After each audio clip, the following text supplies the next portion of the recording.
स्वागत है दोस्तों आपका हमारे YouTube चैनल पर। आज हम डिस्कस करने वाले हैं एनआईएसएम रिवीजन सीरीज़ का 7 चैप्टर। तो इस चैप्टर में जो भी इम्पोर्टेंट एमसीक्यू है वो आज हम डिस्कस करने वाले हैं, तो ध्यान से सुनिए। The valuation policy and procedure shawl regularly review bye independent auditor. तो देखिए, जो वैल्यूएशन का पॉलिसीज़ होता है और जो प्रोसीजर होता है वो हमें रेगुलरली रिव्यू करना है। इसके लिए इंडिपेंडेंट ऑडिटर होता है। ऑडिटर एक ऐसा पर्सन होता है जो कि आपका सब हिसाब रखता है, कहाँ पर आपका कौन सा ट्रांजैक्शन हुआ है, कहाँ पर कौन सी चीज़ें चल रही है। तो ये इंडिपेंडेंट ऑडिटर द्वारा किया जाता है। देखिए, आपको इसको एमसीक्यू कैसे आता है। तो valuation principles are disclose in statement of additional information, ये आपको याद रखना है। जैसे कि आप जान सकते हैं कि सीड में स्कीम इन्फॉर्मेशन डॉक्यूमेंट है, तो उसमें वैल्यूएशन प्रिंसिपल नहीं होता है। तो वैल्यूएशन प्रिंसिपल्स कहाँ डिस्क्लोज किए गए हैं, तो साई में डिस्क्लोज किए गए हैं। तो यह एमसीक्यू आपको याद रखना है। उसके बाद हम बात करेंगे, देखिए दो चीज़ें होती है। ये एमसीक्यू आपको 100% देखने को मिलेगा, फिर आपको इसको ट्रिक के द्वारा याद रखना है। जैसे देखिए, अगर कॉन्फ्लिक्ट होता है, झगड़ा होता है between principle of fair valuation and valuation guideline, दो अलग चीज़ें हैं। जैसे देखिए, प्रिंसिपल की बात हो रही है, प्रिंसिपल ऑफ फेयर वैल्यूएशन, और वैल्यूएशन की गाइडलाइन की बात हो रही है। तो जब इन दोनों में कॉन्फ्लिक्ट होता है कि हम डिसाइड नहीं कर पा रहे, अगर झगड़ा होता है, तो देखिए कैसे याद रख सकते हैं। इसमें वर्ड है प्रिंसिपल ऑफ फेयर वैल्यूएशन। तो फेयर का मतलब होता है सच्चाई। फेयर का मतलब क्या होता है? सच्चाई। तो बस आप इतना याद रखिए कि झगड़े में जीत हमेशा किसकी होती है? सच्चाई की। झगड़े में जीत हमेशा किसकी होती है? सच्चाई की। तो आप इसे याद करने की ज़रूरत नहीं है। जहाँ पर भी आपको फेयर दिख जाएगा, प्रिंसिपल ऑफ फेयर वैल्यूएशन और वैल्यूएशन गाइडलाइन, इन दोनों में से बड़ा कौन है? तो इन दोनों में से बड़ा है प्रिंसिपल ऑफ फेयर वैल्यूएशन, क्योंकि जीत हमेशा फेयर सच्चाई की होती है। उसके बाद हम देखेंगे, इसके बाद वो वर्ड यूज़ करता है हु शॉल प्रिवेल्स। इसमें हम जो बात कर रहे हैं कि जीत सच्चाई की होती है, तो उसमें ये सवाल ऐसे पूछता है कि अगर कन्फ्लिक्ट होता है प्रिंसिपल ऑफ फेयर वैल्यूएशन और प्रिंसिपल ऑफ वैल्यूएशन गाइडलाइंस में, तो कौन जीतेगा? शॉल प्रिवेल्स, यह वर्ड वो यूज़ करता है। शॉल प्रिवेल्स मतलब कौन सा माना जाएगा? तो प्रिंसिपल ऑफ फेयर वैल्यूएशन माना जाएगा। उसके बाद इंपॉर्टेंट टॉपिक पर बात करेंगे, सिक्योरिटीज़। तो सिक्योरिटीज़ हमारे मार्केट में होती है दो, traded securities and non traded securities. तो यह चीज़ें हम किस चीज़ के लिए निकालते हैं? तो वह निकालते हैं हम न्याय निकालने के लिए। वह चीज़ें हम निकालते हैं न्याय निकालने के लिए। ठीक है, तो यहाँ पे जो सीन है, एएमसी न्याय कैलकुलेट करता है, तो वह कैलकुलेट करने के लिए हमें traded security non traded security का कंसेप्ट लाना पड़ता है। तो देखिए, सबसे पहले हम समझते हैं ट्रेडेड सिक्योरिटीज़ क्या होती है। सबसे पहले हम समझते हैं ट्रेडेड सिक्योरिटीज़ क्या होती है। ट्रेडेड सिक्योरिटीज़ मतलब लास्ट 30 डेज में आइदर बॉट और सोल्ड। जो लास्ट 30 दिन है उसमें कौन कौन सी सिक्योरिटीज़ हमने खरीदी है या बेची है, उसको बोलते हैं ट्रेडेड सिक्योरिटी। तो देखिए, यह डिसाइड करने के लिए हमें क्या करना पड़ता है, एक प्राइमरी स्टॉक एक्सचेंज पर ही चेक करेंगे ना हम, कौन सी सिक्योरिटी हमने बेची है, कौन सी खरीदी है। तो यहाँ तो हमें प्राइमरी स्टॉक एक्सचेंज पे चेक करना होगा। तो हमें सबसे पहले प्राइमरी स्टॉक एक्सचेंज चूज़ करना होता है। सबसे पहले हमको प्राइमरी स्टॉक एक्सचेंज चूज़ करना होता है, और हमारे भारत में दो स्टॉक एक्सचेंज है, Bombay stock exchange, national stock exchange. अगर हमने बीएसई चूज़ किया, अगर हमने बीएसई चूज़ किया तो हमें जस्टिफाई करना होता है। हमें जस्टिफाई करना होता है कि हमने ये क्यों चूज़ किया, क्योंकि यहाँ पर each and everything everything must be documented. Her cheese documented होती है, हर चीज़ का यहाँ पर रिकॉर्ड रखा जाता है। क्योंकि जैसे आपने शुरुआत में ही पढ़ा है, एनआईएसएम म्यूचुअल फंड यह ट्रांसपेरेंट है, बहुत ट्रांसपेरेंट है। इसी चीज़ों की वजह से यह चीज़ें हैं। तो देखिए, अगर आपने बीएससी चूज़ किया है तो आपको जस्टिफाई करना है। ठीक है, अगर आप देखते हो कि ट्रेडेड सिक्योरिटी आपको अगर चेक करना है, तो आपको पहले सबसे पहले बीएससी में जाना है। बीएससी में चेक करना है कि आपकी जो बॉट या सोल्ड लास्ट 30 दिन में कौन सी सिक्योरिटीज़ है। अगर यहाँ पर कोई भी आपका ट्रांजेक्शन नहीं हुआ है तो उसके बाद आपको जाना है एनएसी पर। तो यह दो चीज़ें होती है आपकी ट्रेडेड सिक्योरिटीज़ में। अगर बात करेंगे नॉन ट्रेडेड सिक्योरिटीज़ की, तो not bought and sold in last 30 days called not traded security. बहुत ईजी है, और यह भी डॉक्यूमेंटेड होना चाहिए। आप ऐसे मुंह से बोल के नहीं कि कुछ सिक्योरिटीज़ का बॉट या बाइंग या सेलिंग नहीं हुआ है, आपको गुड फेथ में यहाँ पे डॉक्यूमेंट करना होता है। उसके बाद एक important MCQ, most important, direct direct पूछता है क्लोज एंडेड स्कीम। अगर आपका स्कीम क्लोज एंडेड है तो आपको उसका न्याय वीकली न्याय डिक्लेयर करना होता है, वीकली। जो कि ओपन एंडेड में जब हम बात करते हैं ओपन की, तो ओपन जो स्कीम होती है उसका डेली होता है, ओपन स्कीम का डेली होता है, और क्लोज एंडेड स्कीम का वीकली न्याव डिक्लेयर होता है। ये मोस्ट इंपॉर्टेंट एमसीक्यू है, हर बार आता है। उसके बाद हम करेंगे बात, यह सवाल आपको ट्रू फॉल्स में आएगा, यह सवाल आपको ट्रू फॉल्स में आएगा या फिर डायरेक्ट डायरेक्ट एमसीक्यू आता है कि जो गोल्ड और सिल्वर का प्राइस होता है वो हम कैसे डिसाइड करते हैं। तो AM fixing price of LBMA, AM fixing price of LBMA, London bullion market association, यह एक एसोसिएशन है जहाँ पर प्राइस डिसाइड होता है गोल्ड का और सिल्वर का। जो हम अपने रेट देखते हैं वह एएम फिक्सिंग प्राइस एलबीएमए से आता है। ठीक है, तो आपको इसका ऑप्शन में क्या देगा, पीएम फिक्सिंग प्राइस ऑफ एलबीएमए, तो आपको वो नहीं करना है। आपको याद रखना है कि एएम फिक्सिंग प्राइस ऑफ एलबीएमए आपका आंसर है। गोल्ड और सिल्वर का प्राइस यहाँ पर आपको देखने को मिलेगा, फिक्स एमसीक्यू है। हाँ, और एक बात, अभी हम बात करेंगे न्यूमेरिकल का। तो यह जो न्यूमेरिकल है न्याय निकालने का, कि हम कौन से भी स्कीम का न्याय कैसे निकाल सकते हैं।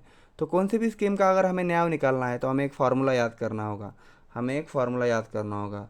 वो फार्मूला यह है, असिट minus liability, असिट minus liability, असिट minus liability, और उसको जो अपना डिवाइडेड बाय में जाएगा आउटस्टैंडिंग यूनिट। मतलब आपका असिट कितना है एएमसी के पास, स्कीम के पास। अगर आप स्कीम का न्याय निकाल रहे हो, अगर आप स्कीम का न्याय निकाल रहे हो तो असिट कितना है, लायबिलिटी कितना है, और आउटस्टैंडिंग यूनिट कितना है। तो हम उसको समझेंगे एग्जाम्पल के दौरान। स्कीम का एसिड क्या होता है पहले ये समझ लीजिए। स्कीम का पूरा एसिड जो कि बॉन्ड्स हो गए, स्टॉक्स हो गए, सिक्योरिटीज़ हो गए, माइनस लायबिलिटी। लायबिलिटी का मतलब होता है खर्चे। तो आपके जो भी खर्चे आएंगे उसमें वो खर्चे माइनस हो जाएंगे, और उसको डिवाइड कर देंगे मार्केट में टोटल इस स्कीम के कितने यूनिट अब तक बेचे जा चुके हैं। तो आपको एक सवाल ऐसा आएगा, आपको सवाल आएगा कैलकुलेट न्याव, आपको न्याव कैलकुलेट करना है। तो न्याव कैलकुलेट करने के लिए आपको स्टॉक दे देंगे 200 करोड़, बॉन्ड दे देंगे 150 करोड़, मनी मार्केट में इन्वेस्टमेंट 7 करोड़, और डिविडेंड अप्रूव हुआ है लेकिन दिया नहीं है, मतलब कस्टमर को रिसीव नहीं हुआ है, मतलब यह है हमारे पास ही अभी, तो ये हमारा असिट हो जाएगा। तो इसको हमें पकड़ना है असिट में। जो चीज़ आने वाला है वो भी हमें असिट में ही पकड़ना है।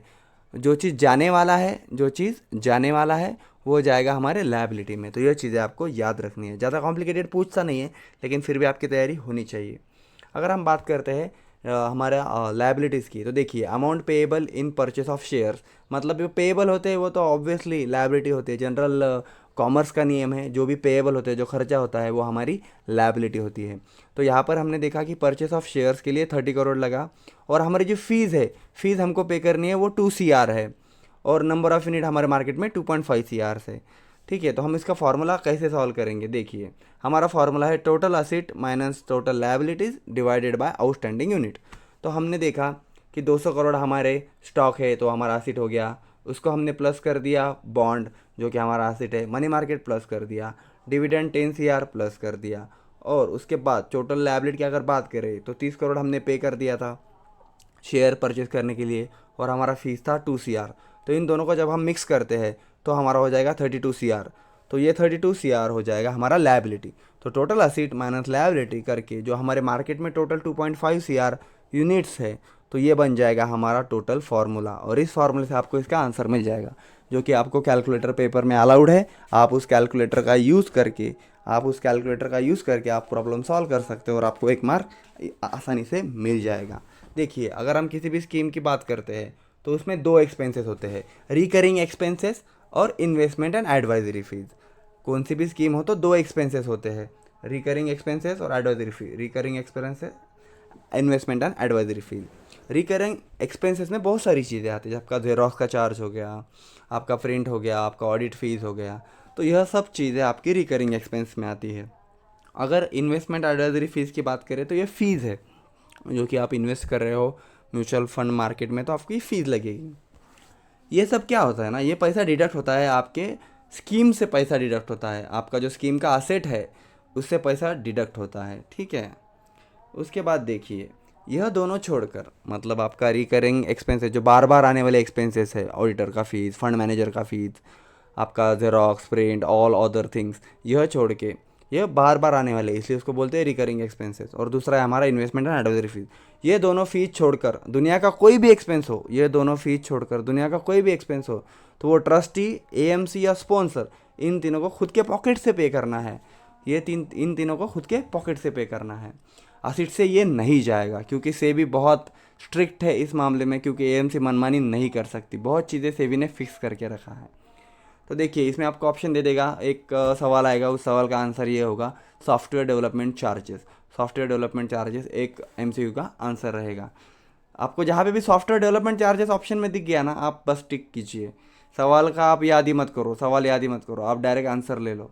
सॉफ्टवेयर डेवलपमेंट चार्जेस ये आएगा आपको, इसमें आप कर दो। ये रिकरिंग एक्सपेंसेस नहीं है आपका, तो इसमें आप सॉफ्टवेयर डेवलपमेंट चार्जेस में बिंदास कर दीजिएगा। रिकरिंग एक्सपेंसेस बुक में से लिख लो, याद कर लो। मतलब आपका जो एनआईएसएम का नोट्स है ना, उसमें कुछ नॉमिनल एकदम लिखे, जैसे मैं आपको बताया है, ऑडिटर का फीस, फंड मैनेजर का फीस, वो सिर्फ याद कर लो, उसमें हो जाएगा, कोई दिक्कत नहीं है। देखिए एक्सपेंस जितना ज़्यादा बढ़ेगा, जितना खर्चा होगा उतना न्याय कम होगा, और जितना न्याय कम होगा उतना इन्वेस्टर के लिए ख़राब चीज़ होगा।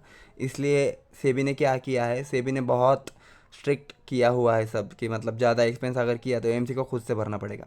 जैसे देखिए स्कीम के, अभी ये देखिए डायरेक्ट एमसीक्यू ये हमको आते हैं, मैं आपको बताना चाहूँगा। अगर आपका स्कीम इंडेक्स रिलेटेड स्कीम है, जैसे निफ्टी हो गया, सेंसेक्स हो गया, निफ्टी 50 हो गया, तो यह होती है इंडेक्स। फिर आपका लिक्विड स्कीम है या एक्सचेंज ट्रेडेड फंड है, तो इन चीज़ों के लिए आप मैक्सिमम 1% ही कर सकते हो, 1% एक्सपेंस कर सकते हो आप मैक्सिमम, इससे ज़्यादा नहीं कर सकते। अगर इससे ज़्यादा आप एक्सपेंस कर रहे हो as a AMC, asset management company, तो आपको खुद के पॉकेट से भरना है।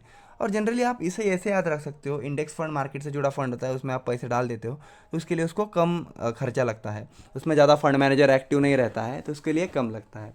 उसके बाद आपका इक्विटी स्कीम है, इक्विटी स्कीम में मैक्सिमम आप 2.25 कर सकते हो। यह भी एमसी को डायरेक्ट पूछता है, और ये बहुत इंपॉर्टेंट, मोस्ट टाइम पे है ये सब चीज़ें, मोस्ट टाइम पे, क्योंकि यही चीज़ें पूछने वाले हैं पेपर में।